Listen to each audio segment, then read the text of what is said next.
So let me ask you this. So now that Sure. we're talking about Ace Bailey in the draft, because I kind of wanted to do like a little draft preview, but I don't know enough about college basketball. Oh, what you need to know? Ask me. I can The answer. Hawks are linked to the Duke Center. I'm not even going. It's come on, Malou. and I Call him Malou. I know you're talking about. 7'2" young Clint Capella looking dude. Correct. No, no, no, no, no, no, no, no, no. Towers over Clint Capella. Think about 6'11". Uh, He's 7'2". He's 7'2" barefoot. 7'11" wingspan. He is a large human. Large. Now, again, we talked about before we talked about the Senegalese women's team. I think Mhm. he's having issues with, or there have been Don't worry discussions about it. about Don't worry about it. Don't worry about it. He gonna be here. He gonna be here. He gonna be here. who do you And see. Who do and you see the Hawks drafting? Because we have 2 picks. What do you see our moves? How aggressive do you think we become this year? Remember, so we got a this whole is new front office now. Again, there. again. Yes, honestly, Salah also spoke today. Quick hitter. He's our new head of whatever you want to call it. He's the guy in charge. He said that pretty clearly today. This is the first time he spoke to the media. And the thing that he said is he drafts best guy, which is interesting because I don't. This draft is so after those top really two guys is kind of dealer's choice. I think that we want a big, and that's what Yahoo Sports put out today. I could see us going after. We Maryland want. kid. I don't Oh think my they bad. want I thought you was about to him. go. No. Derek Queen. I could see Dairy him Queen. working. Boy, NIL. I should be an agent like Omar Cooper. Yeah, definitely DQ for sure. But he's 6'9". He's a big body, but we already have a relatively small center. Now, there is potential that you could really kind of rotate. You could have like a 3-man front court where you always have Derek, a Kungwu, or Jalen on the floor. And that's a talented trio of bigs. So, All of and them stop at 6'9" though. You still need size. Pause right necessary. now, We need size. Pause. now, the thing that you could also do is you could still go like backfield, like we talked about Daniel Gaffer. We just need a center. You don't have to draft a center. If we can get Maluk, I think that's great. I am more interested on the backup point guard position. I think that that has been a fatal flaw that we have not addressed the entire Trey Young experience, and I think that that leaves us with not enough passing and shot creation. The kid who I You know want who? is Igor Dimon. Played with BYU. He like 6'9", but he plays point. Or that kid Kasparas Yakajonis from Illinois, who's like 6'5". We just need guys who can help other guys get shots when Trey's not on the floor. Because as soon as Trey's not on the floor, we don't have any passing. And Igor Dimon, Yeah. I think, is probably the best passer in there. But also Georgetown, Thomas Sorber, he's still like 6'9", 6'10", but he like 240, 250. He's a man's man. He's a big dude. I could see us being He's a Daniel interested. Gafford. There's a Daniel Gafford there. He's 6'10", I think 230, 245. I think that Sorber is a little bit better as far as I think he's stronger. Sorber is also a man. And then Have I you see a followed up the lot. Michigan guy? Danny Wolf, we He has fallen all the.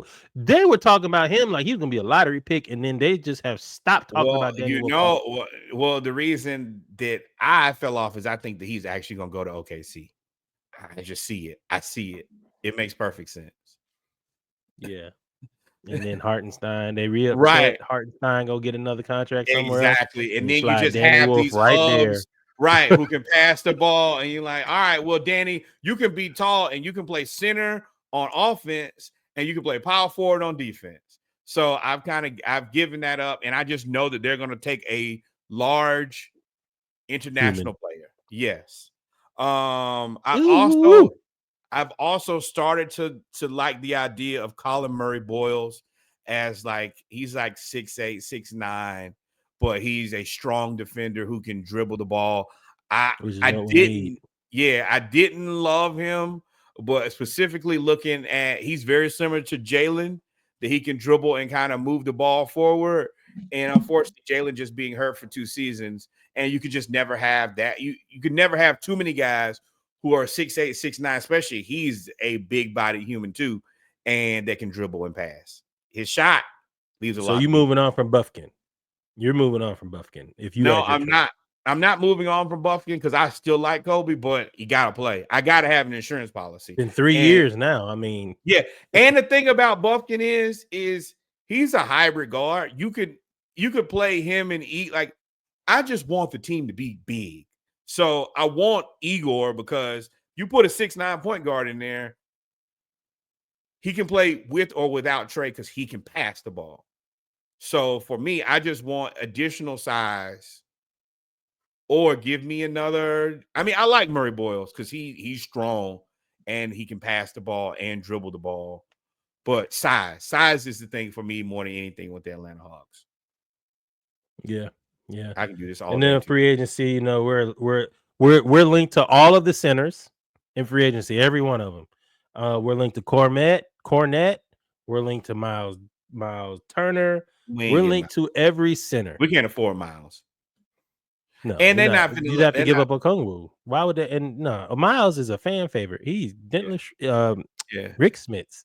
Yes, correct. He's Rick Smiths. Now So Luke Cornette on a cheap deal. I like, yes. But you not understanding, he 8 feet tall. So when he does that, you like, damn, what happened to the sun? But I like the in conjunction move. So give me sign Luke Cornette and go draft the center for the future. Because Cornette's not really the future, but I probably would like to have Cornette be the third center. yeah, be Zaza.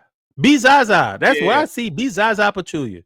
You could start Cornette for the first, I would say, half of the season to kind of get the rookie familiar.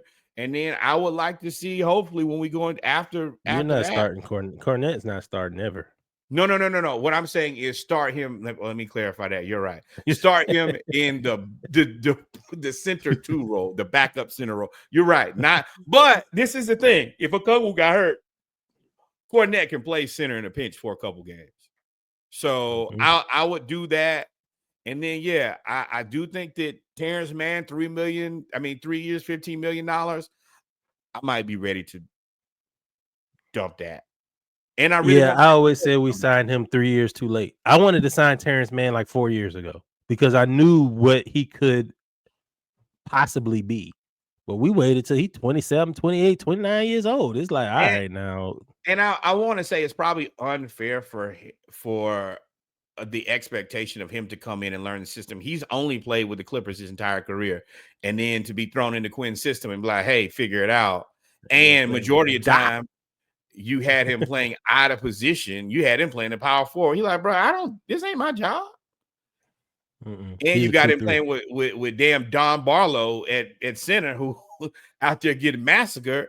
So, I mean, 3 years, $15 million isn't. It's more the time investment than the money. But I would like something better at that spot. But he's not terrible. And an offseason probably. That's why I don't see him going nowhere because of his. I mean, $5 million a year is no. Because of what $15 million a year. Oh, 15 million. What he could be, yeah. Well, I see what you're saying.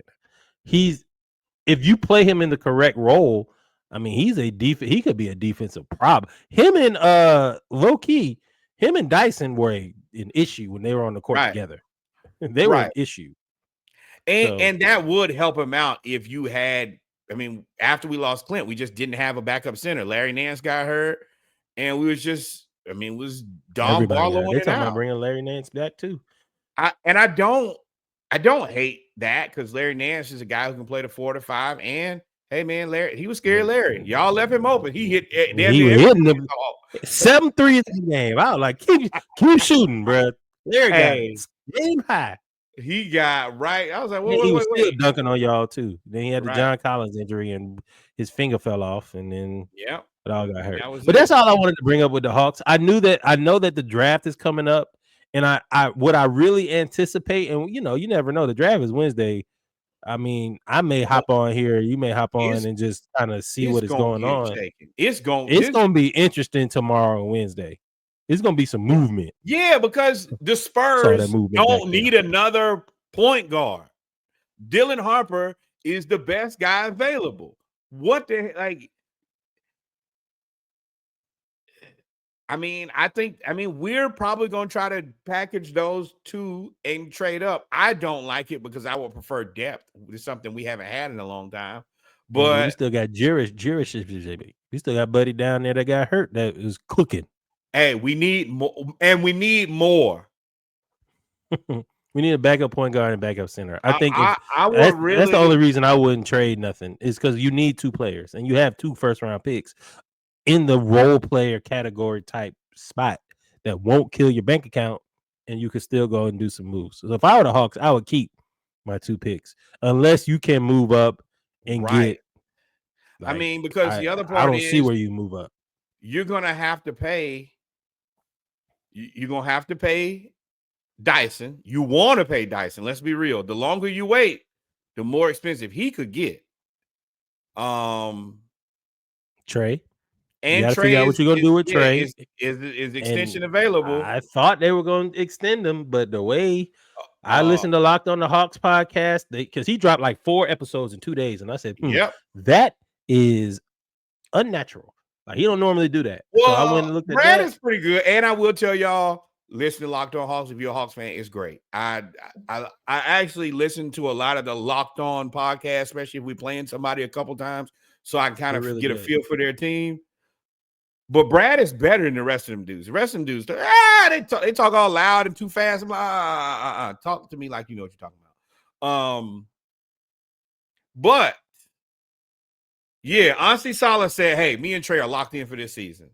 And as a person who's read the 4 agreements where somebody says be impeccable about your word, I think he chose his word choice extremely specific. This season is the underlying word. Right. This season. I His think contract is up after this season coming right. up. So yeah, I see him moving. I see him move. I told you, give me Josh Giddey and Lonzo Ball, and we can get rid of Trey Young. The more that I think about it, I really think we should have divested from Trey Young when Adidas did. Because Adidas clearly said, "Oh, well, no, this ain't working out. We gave you 2 signature shoes. It's time to go." And I just look back and I'm like, damn, them people get paid to be able to read the tea leaves too. Yeah, unfortunately, we were 2 wins away from the finals, and Trey was on his way to superstardom and stepped on Gucci Mane ref's foot and was out for 2 games, and that was that. Because you couldn't have told me that we wouldn't have beat the Phoenix Suns. I truly believe we would have beat them too. Yeah, we were, and we ain't never recovered. But I will say this, in true honesty, we didn't really earn that. We go back and look into that regular season. We was mid. That might have been that would have been the biggest upset. I think that would have been the lowest seed to ever win a championship had we won a championship. Yeah, we were like the 8th seed. Yeah, like that's the thing is we kind of fell in love with that season. Oh man, we played so great. Look at them records. You mid. It's certain teams you can get on a heater and still the Trey injury was unfortunate, but we was living on a prayer. Yep.